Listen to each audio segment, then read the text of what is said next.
ஓய்வூதியம் வழங்காத டிஇஓ அதிகாரியை கண்டித்து புரட்சி பாரதம் கட்சியினர் கண்டன ஆர்ப்பாட்டம் நடத்தினார்கள்.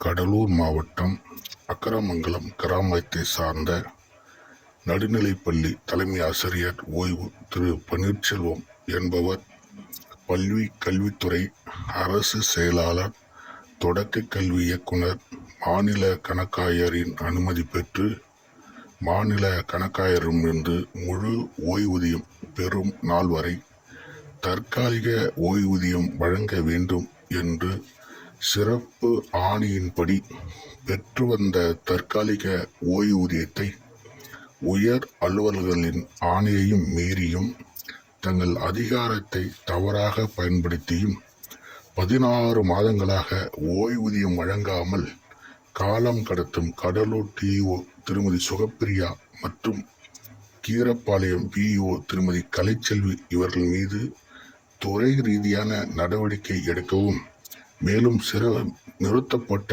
18 ஆண்டுகள் ஆகியும் வழங்கிடாத ஓய்வூதியம், பணப்பலன்கள், கிராஜுவிட்டி, கம்யூட்டேஷன் ஆகியவற்றை வழங்கிட வலியுறுத்தி புரட்சி பாரதம் கட்சியின் சார்பாக கடலூர் தலைமை தபால் நிலையம் அருகே கண்டன ஆர்ப்பாட்டம் நடைபெற்றது.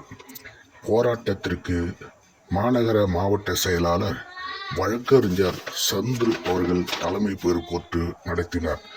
முன்னிலை சிவகொழுந்து, ஆட்டோ சதீஷ், முகேஷ் மூர்த்தியார் ஆகியோர் கலந்து கொண்டனர். கடலூர் வடக்கு மாவட்ட செயலாளர் பாலவீரவேல் கண்டன உரையாற்றினார். இவர்களுடன் முன்னாள் மாவட்ட செயலாளர் எம்ஆர் ராஜகீர்த்தி, பூவை பாண்டியன், மாவட்ட துணை செயலாளர் கந்தன், மாவட்ட இணை செயலாளர் சதீஷ்குமார், மாவட்ட இளைஞர் தீபகரன், நெல்லிக்குப்பம் நகர செயலாளர் கமலக்கண்ணன், பண்ருட்டி ஒன்றிய செயலாளர் ராஜசேகர், பண்ருட்டி நகர செயலாளர் கவியரசன் ஆகியோர் கலந்து கொண்டனர். போராட்டத்தை முடித்துவிட்டு இவர்கள் மாவட்ட ஆட்சியாளரை சந்தித்து தலைமை ஆசிரியர் பன்னீர்செல்வம் தன்னுடைய குறைகளை விளக்கி மாவட்ட ஆட்சியரிடம் அவர்களும் முறையிட்டார். மாவட்ட ஆட்சியாளர் அவர்களும் இவருடைய குறைகளை கவனமாக கேட்டறிந்து உடனடியாக இவருடைய குறைகளை நிவர்த்தி செய்ய வேண்டும் என்று மாவட்ட கல்வித்துறை அலுவலர் அவர்களை கூப்பிட்டு இந்த மனு மீது உரிய நடவடிக்கை எடுக்க வேண்டும் என்று கூறினார். போராட்டம் இனிதே நடைபெற்றது.